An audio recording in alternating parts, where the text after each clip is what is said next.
village is called Walajah, and it was occupied in two phases, one in 48 and one in 67. We were forced out of our village back in 48. Everybody, the entire village was forced out. If you look there across the mountain, that's our original village, there where we were forced out from. Everybody scattered around. Now it's a national park called Kennedy and Moshav called Moshav Aminadav. That's who live in 48 now, in Israel, which means. Now the part that was left with Jordan, and it was occupied in 67, it's this here, it's this place where we are here now. And in 67, when the Israeli military occupation came in, they annexed half of the village to West Jerusalem, because it's very close, as you can tell. And the green line goes through the village. So what happened is that they annexed half of the village to West Jerusalem without telling us, and without informing the people, without also annexing the people. So what happened is that instead of giving us the right proper document, which is a blue ID as we are in Jerusalem, they gave us an orange ID as if we are in West Bank. So this has created a legal status for the people that we are illegally living in our houses. Now when we went to the Supreme Court of Israel to fix this situation, they said that we have to prove that we were living here before the annexing. And there were this case is standing now. Now, the village was not left alone. There is two settlements, I'll show it to you, Gilo and Har Gilo. And finally, my God,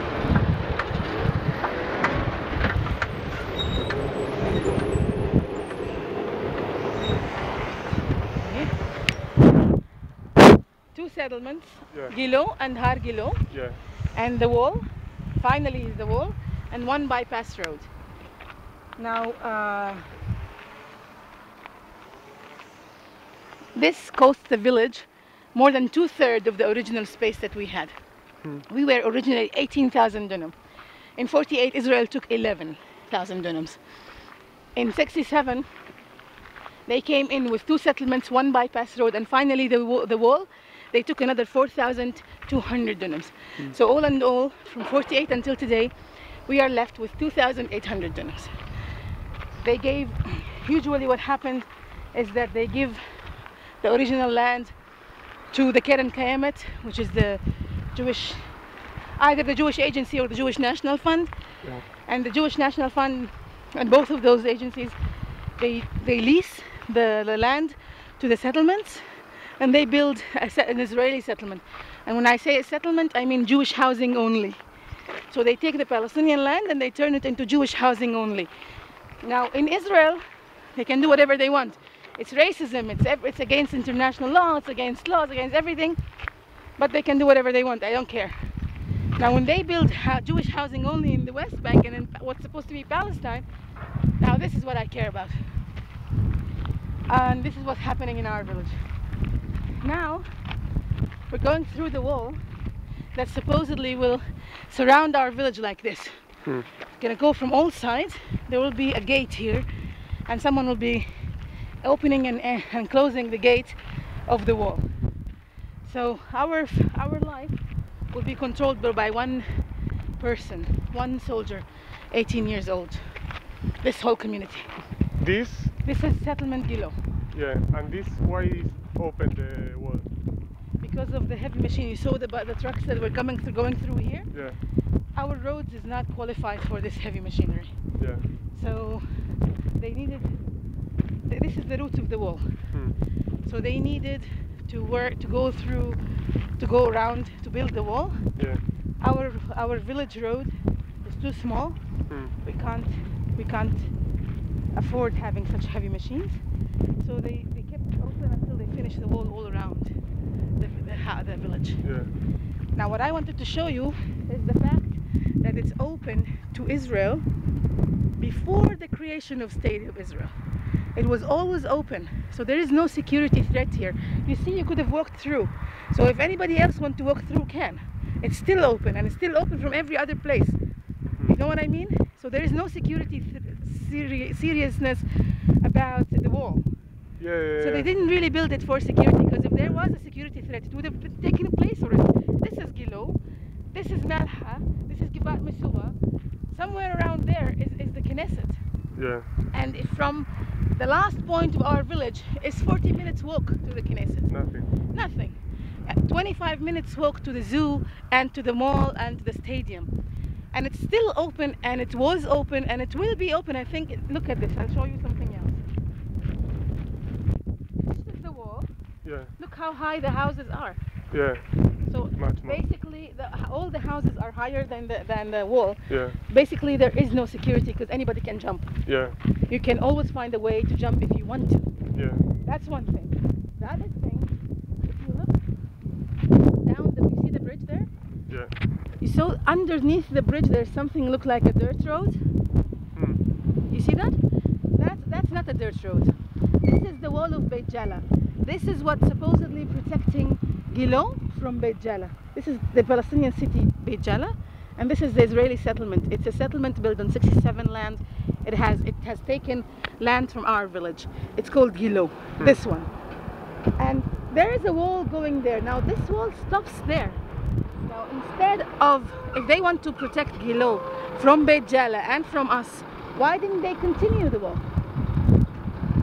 If they're about security, they could continue the wall all the way and protect Gilo from whoever they want to protect it from, no?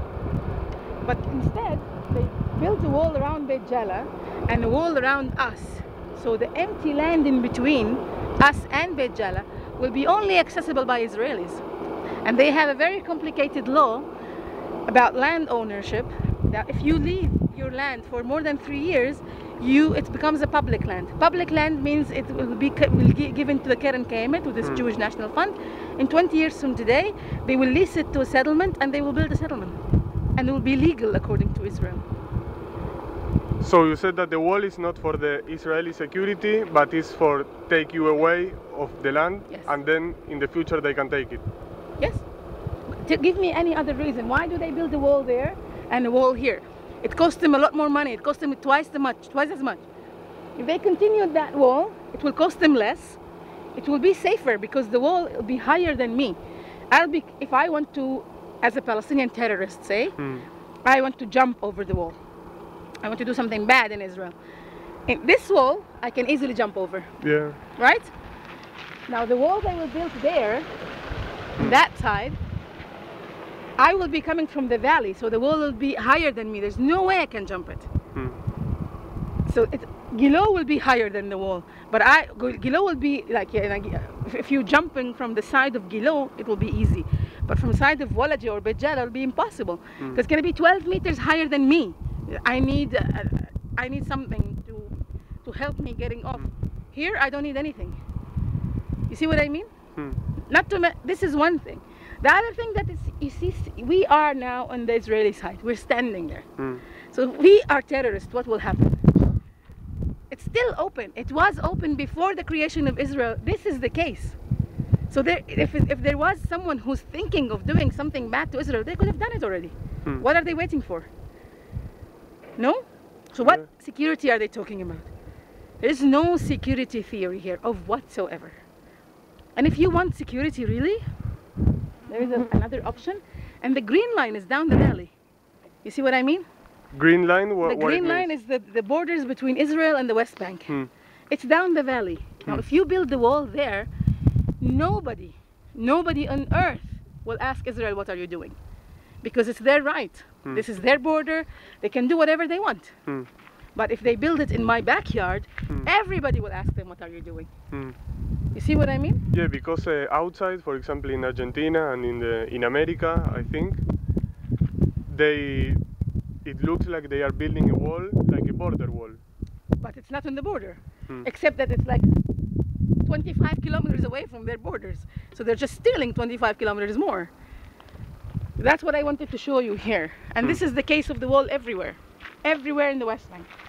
There are small pieces where the wall comes on the green line exactly. Now, unfortunately, there is a church down here. Yeah. You see? The church did not appeal against the wall. They didn't go to court. Sorry. Because they didn't want to appeal. That's what weakened our case. We are now in court trying to stop the wall. So because of the church, They had an agreement outside of the court to push the wall toward the village as much as possible, and they will get a direct access to Jerusalem. So they got the direct access, and they pushed the wall to us.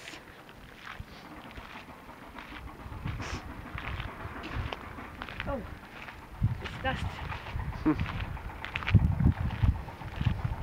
Now this is Har Gilo.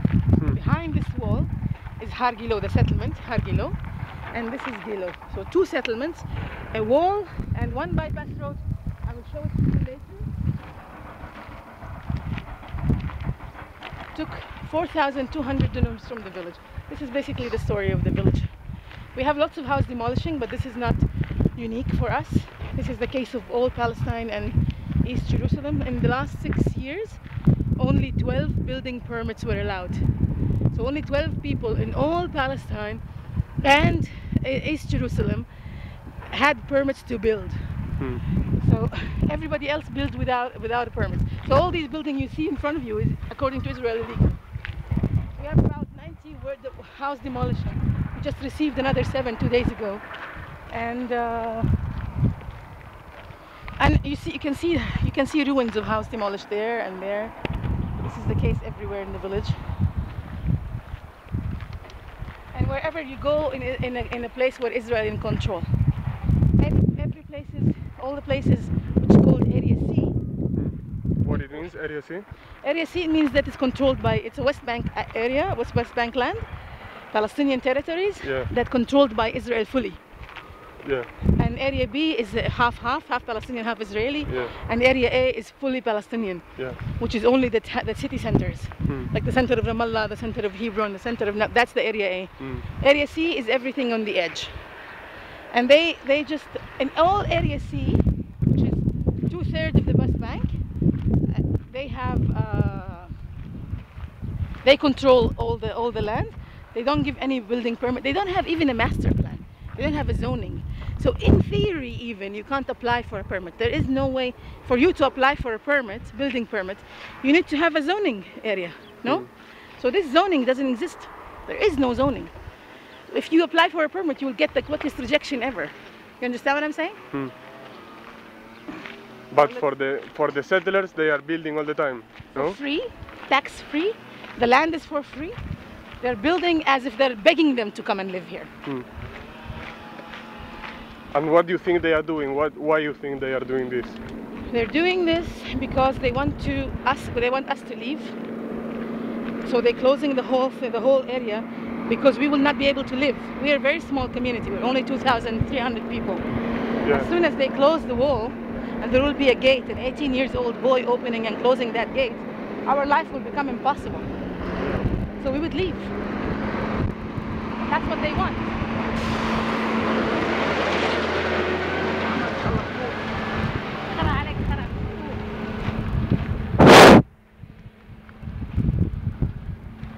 So